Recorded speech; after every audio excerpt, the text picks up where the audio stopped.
I'm recording this at like 7:33 p.m. What am I doing with my life? Yeah, don't mind the crickets in the background. They're part of the video now, I guess.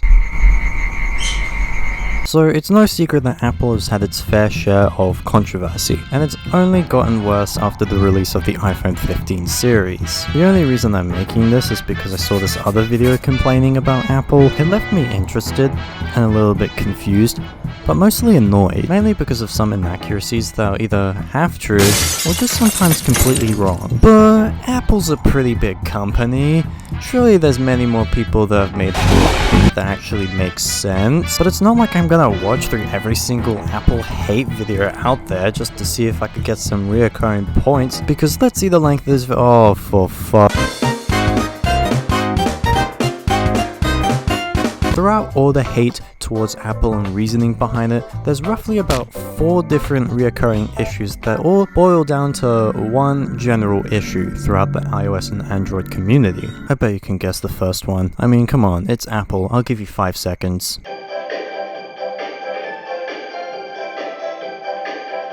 That's right, it's batch! Come on, it's the overpriced issues. Why do I even still do this bit? The argument for Apple being overpriced has existed way since the very first iPhone's launch. However, since then, and since different phone companies started copying each other's homework, that overpriced reason is starting to lose more and more of its value. Here's some perspective.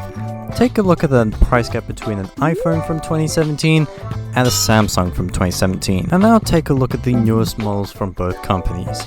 Bigger price, lower price gap. As you can see, the gap isn't really that large anymore, so calling the iPhone overpriced might be a little bit immature if you're sticking up for a company like Samsung. The second big thing that everyone seems to take offense of is the infamous Control-C, Control-V new number problem. Like, bruh, there's no innovation on the iPhone anymore. Like, the newest model of iPhone is just a Control-C, Control-V of the previous version. Bruh, it's 2023. My assignments are Control-C, Control. Just kidding, do good at school, kids. And yeah, sure, Apple's innovation isn't as big as it used to be back in the day when it was all new. That doesn't mean there still isn't innovation. I can name at least 5 new things about the iPhone 15. Colored infused back glass, titanium build phones, an action button. I know the action button isn't new, but they like to do it the Apple way, okay? New zoom lenses, dynamic island on every phone, and an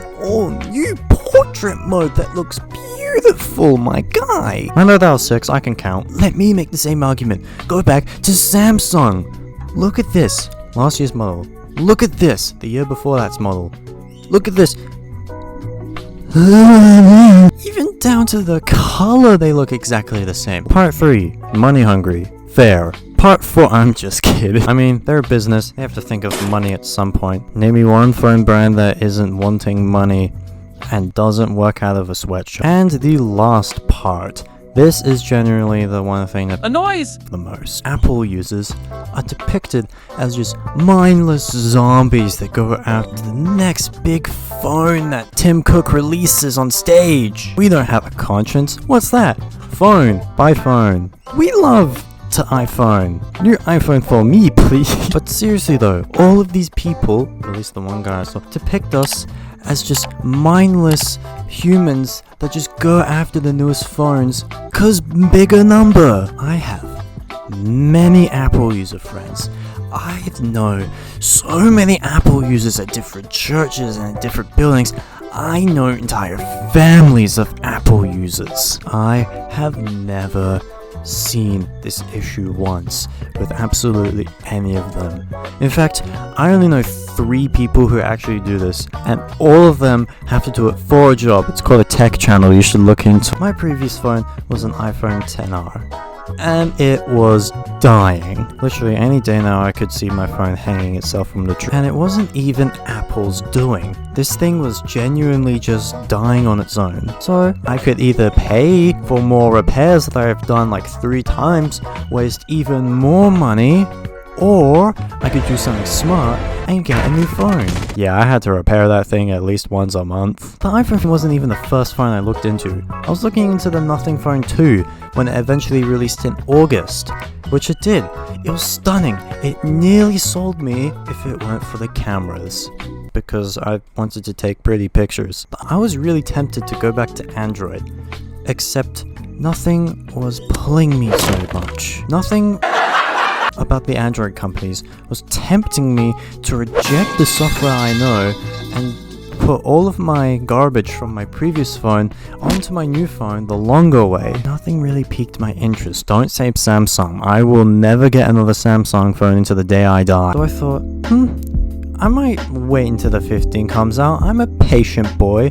I might see whatever Apple cooks up next. I knew from the 14's release, 14 was going to be a cheaper alternative that was actually what the 14 was supposed to be, and is going to bury 14 into the ground. I watched 5 different dudes review this phone. I've been having so much fun in the camera recently, and that boils down to one thing that I think the Android community should look at, and that's the issue of Apple generalization. The Android people are always on the defensive because they think we're always going to attack them because they don't have an iPhone. This is backed up by science and research, and by that I mean asking a few people on the street, but that doesn't matter. I've heard countless times, but I want to buy an Android, but I think I would get bullied by all my iPhone fans because I don't have an iPhone. Shut up! That doesn't exactly happen, or at least not as dramatically as some people frame it to be. And just a heads up before I get biased opinion comments, I was an Android user at some point. My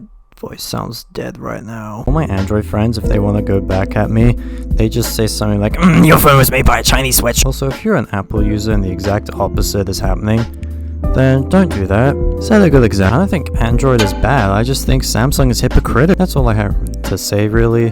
Don't quite know what else to add for an outro. What's that one dead meme that's like shot on iPhone or something? If you want to see how I supposedly solved Halloween, then that video is right here. And hey, while you have the thought, if you like this, I'm very sorry, I don't do this often, I need to get better at it.